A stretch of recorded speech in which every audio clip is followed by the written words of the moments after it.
안녕하세요 여러분, 저는 에이텐트입니다. 오늘 기회가 돼서 포르쉐 까이엔을 지금 며칠 정도 타고 있는데, 제가 느끼는 까이엔의 장단점에 대해서 여러분들과 함께 나눌까 합니다. 일단 포르쉐 하면은 아마 독일차나 자동차를 좋아하시는 분들한테는 상당히 언젠가는 한 번 정도 타보고 싶은 그런 자동차일 거라고 생각이 되거든요.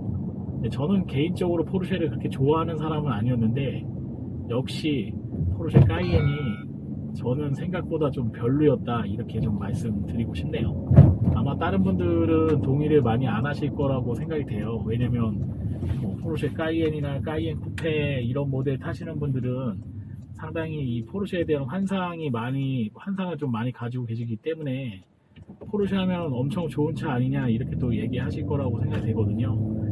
저는 이제 지금 타고 있는 차 대비로 봤을 때 그냥 좀 만족스럽지 않은 부분이 여러 가지가 있었어요. 물론 이제 GTS라던가 이런 차를 탄다 그러면 다소 좀 다른 느낌일 수는 있을 거라고 생각이 되는데, 제가 이제 GTS는 경험해 보지 못해가지고 지금 타고 있는 차 요 3.0 가솔린 노멀 모델 같은 경우에는 생각 외로 그렇게 좀 아주 포르쉐가 갖고 있는 그런 특성은 좀 많이 안 나타나는 게 아닌가 생각이 듭니다. 제가 이제 가장 좀 불만스러웠던 거는 바로 이 부분이에요. 요 배기 시스템이라 그래가지고 뒤에 이제 그 사운드 디크 같은 게 좀 장착이 되어 있거든요. 그래서 약간 사운드를 다 이렇게 좀 변환시켜주는 배기 사운드 시스템이 있긴 한데, 이 사운드 자체가 생각보다 그렇게 파워풀하지가 않아요. 그래서 그냥 좀 별로다, 이런 느낌이 좀 많이 있어요. 조금 달려볼까요?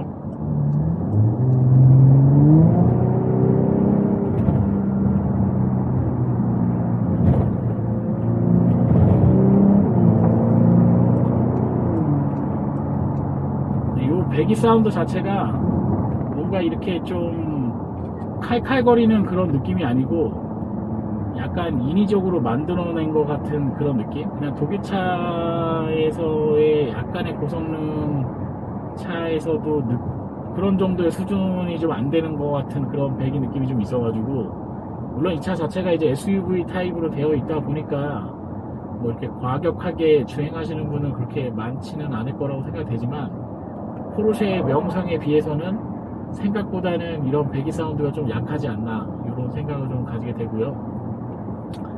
그 다음에 한 가지 또 아쉬운 것 중에 하나가 뭐가 있냐면, 안드로이드 오토를 한번 연결을 해볼게요. 안드로이드 오토를 연결하게 되면 지금 이 디스플레이 자체는 제가 이제 정확한 인치는 찾아보진 않았지만 12.3인치 정도 되는 것 같긴 한데, 이 안드로이드 오토로 연결하게 되면 이 옆에 있는 쪽바 같은 경우를 좀 이렇게 확대해서 사용할 수가 없더라고요.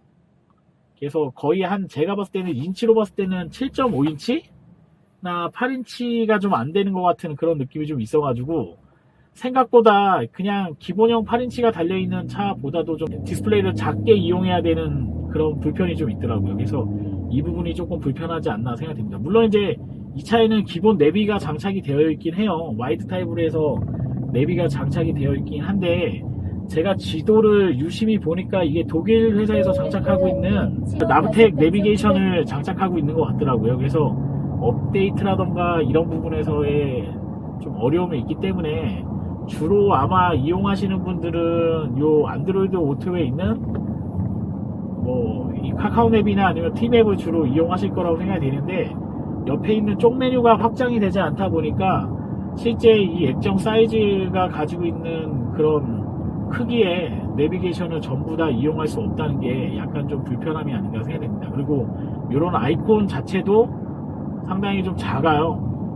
좀 다른 차, 그냥 8인치 기본형으로 장착되어 있는 차보다도 좀 작은 아이콘으로 되어 있다 보니까, 물론 이제 이게 불편할 수도 있고 아니면 그냥 밸런스가 좋다 얘기하실 수 있는데, 이 앱을 누르는데 조금 저 같은 경우에는 좀 작아서 이질감을 좀 느끼지 않았나 생각됩니다.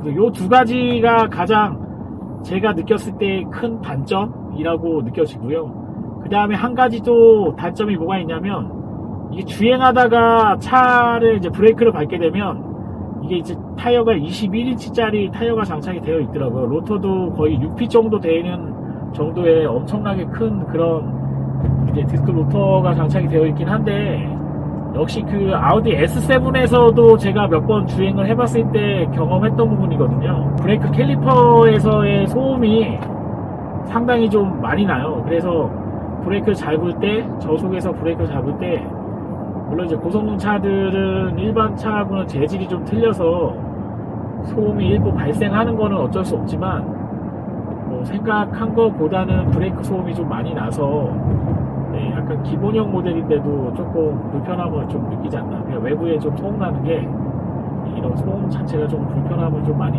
유발하지 않나 생각됩니다. 아마 이 부분은 제가 아우디 S7을 센터에다가 이제 많이 경험을 했을 때 느꼈던 게, 아마 브레이크 소음을 개선하기는 쉽지 않을 거라고 생각이 돼요. 근데 그게 뭐 재질 때문에 이렇게 말씀하시는 분도 있긴 한데, 제가 지금 타고 있는 차도 브렘보에서 OEM으로 장착되어 있는 브레이크고요. 6피스톤짜리 캘리퍼가 장착이 되어 있는데, 그 차 같은 경우에는 모르겠어요. 아직 뭐 지금 이 차량 한 43,000 정도 탄 차량이라 소음이 나는지는 모르겠는데, 아직까지는 브렘보에서 아직 소음이라던가 이런 게 좀 발생하고 있진 않거든요. 그래서 아마 그런 부분이 조금, 네, 그 세 가지가 가장 큰 단점이 아니었나 생각됩니다. 전체적으로 봤을 때 이 짜임새라던가 이런 게 독일 차에서는 가장 좀 짜임새가 좋은 차량이라고 느껴져요. 그래서 보면은 이 차를 보자마자 포르쉐의 이 짜임새가 독일 차의 절정에 있는 차량이구나 하는 거를 좀 느낄 정도가 되긴 하는데, 며칠 타다 보니까 뭐 좀 안 좋은 점도 몇 가지 보이는 것 같고, 또 칭찬할 부분은 시트 같은 경우에는 지금 옵션이 장착되어 있어서 모르겠는데 이 허리 부분도 조금 좁을 수 있고요. 그 다음에 요 방석 부분에 있는 럼버 부분도 조절할 수가 있고, 그 다음에 시트 바닥도 익스텐션이 좀 되고, 지금 딱 앉아있는 상태에서 몸을 완전히 감싸지는 그런 느낌이 나거든요. 또 일체형으로 되어 있는 네, 시트로 되어 있다 보니까 SUV 모델이긴 하지만 약간 그 레이싱 차에서 느낄 수 있는 그런 DNA의 느낌이 일부 조금 들어가 있다는 게, 그 부분은 상당히 SUV지만 칭찬할 만한 게 아닌가 생각됩니다. 그리고 요 이제 스티어링 휠 오른쪽 하단에 보면 기본 모드랑 S 모드, 그 다음에 인디비주얼, 스포츠 플러스, 스포츠 이런 걸로 변경할 수가 있어요. 그래서 차량의 성향을 다이얼 하나 가지고 좀 운전자가 컨트롤할 수 있게 돼 있다 보니까 이것도 운전자하고 즉각적으로 좀 반응할 수 있는 그런 부분이 나지 않나 생각됩니다. 근데 제가 이제 고속주행을 지속적으로 해보지 않아서 모르겠어요. 보통 조금 고급 차량들은 요즘에 뭐 100km나 100km 이상으로 달리게 되면 서스펜션을 2단계나 1단계로 조절을 해서 이제 다운포스를 좀 증가시키는 그런 역할을 좀 하고 있는데, 이 차는 제가 달려봤을 때 그런 옵션은 아닌 것 같더라고요. 그냥 약간 락 기능이 좀 들어가 있어서 오프로드의 기능을 탑재를 좀 하고 있어서, 제가 느꼈을 때는 이 차가 약간 고속 주행용의 그런 SUV가 아니고 좀 성향에 맞진 않지만, 아무래도 뭐 폭스바겐 투아렉이나 이런 느낌처럼 오프로드 성향에서의 그런 뭐 디퍼런셜 락을 걸 수 있는 그런 기능이 좀 탑재되어 있는, 약간 좀 다소 우리가 생각하는 포르쉐 하면 그 약간 레이싱에서 탈 수 있는, 약간 공도에서 엄청 빠르게 타는 그런 자동차의 느낌보다는 좀 더 그 험로를 좀 주파할 수 있는 그런 기능들이 일부 좀 탑재되어 있는 걸 보고, 차의 성향이 우리가 일부 알고 있는 그런 포르쉐의 스포츠카의 느낌하고는 다소 다르구나 하는 거를 좀 느끼게 하는 옵션들이 몇 가지가 있습니다. 전체적인 이런 레이아웃은 아우디가 지금 뭐 아우디 신형 모델에서 나오고 있는 터치 모델하고 큰 차이가 없어요. 그래서 뭐 그냥 누르는 거는 아우디의 느낌하고의 뭐 이렇게 기준점하고 본다 그러면 크게 달라진 느낌은 없는 것 같고, 좀 불편한 거는 이쪽에 이제 볼륨 조절하는 버튼이랑 다이얼 버튼이 조그맣게 있긴 한데, 여기에 지금 기어 로브가 튀어나와 있어가지고 그냥 바로 누르기에는 조금 어려워요. 그래서 옆으로 이렇게 하거나, 급박한 상황에 이제 비상등을 켜거나 하는 게 바로바로 하기에는 보통 이쪽에 버튼이 있으면 좀 편할 텐데, 그런 거는 이제 밸런스 부분에서 이제 레이아웃은 그렇게 좋지는 않다, 이런 느낌이 있고, 이 안쪽에 메뉴 있는 거에서 그냥 아날로그 버튼을, 물리적 버튼을 누를 수 있는 게 있는데, 여기는 제가 컨트롤하기 쉬운데 여기에 또 기어로브가 좀 있어서 이쪽을 또 운전하면서 즉각적으로 누르기에는, 외우고 있지 않으면 누르기에는 좀 불편함이 있지 않나 생각됩니다. 또 이게 장점이자 단점일 수도 있는데, 에어컨이 4존 에어컨으로 되어 있어요. 그래서 뒷부분에도 좌우에 독립식 모터가 장착이 되어 있고, 양옆에도 독립식으로 모터가 장착이 되어 있어요. 그래서 풍량 조절을 따로 할 수 있게 돼 있기는 한데, 물론 이제 싱크를 통해 가지고 한쪽에서 컨트롤 할 수는 있겠지만, 이게 뒤에서 아이들이 이제 막 덥다고 에어컨을 틀어놓으면 운전자가 그 에어컨 쪽에 들어가서 뒤에 또 버튼을 들어가서 뒤에 송풍구가 어떤 건지 체크를 해서 이 송풍의 양을 또 조절해야 되고, 이런 번거로움이 좀 있더라고요. 그냥 뭐 이게 좀 인디비주얼하게 쓰라고 이렇게 나온 거긴 한데, 이게 어른들이나 개별적으로 타는 분들이 컨트롤할 수 있는 거면 편할 것 같긴 한데, 좀 나이가 어린 자녀분이 있다 그러면 마구잡이로 막 누를 수가 있잖아요. 그런 부분에서 뒤쪽에서 에어컨의 풍량이 앞쪽하고의 차이가 좀 있어서 그런 부분이 약간 좀 불편하지 않나? 좀 컨트롤을 내서 좀 해야 된다는 거에서 좀 불편함을 좀 많이 느꼈습니다. 뭐 그거 빼고는 나머지 기능에서의 뭐 크게 불편한 건 못 느꼈고요. 좀 인상 깊었던 거는, 이 차가 휠이 21인치짜리 엄청 대형 휠이 장착이 되어 있는데, 요 이렇게 울퉁불퉁한 연석이라던가 이런 걸 넘어갈 때 느꼈던 부분은, 아 정말 스무스하게 넘어가는구나, 네, 엄청나게 스무스하게 넘어가는 걸 느꼈거든요. 그런 부분에서는 이 포르쉐의 이 서스펜션 느낌은 상당히 어떤 차하고 비교해도 상위권에 있는 그런 서스펜션의 현가의 느낌을 좀 전달하고 있다는 부분에서는 정말 인상적이었습니다. 그 부분은 아마 칭찬을 좀 많이 하고 싶어요.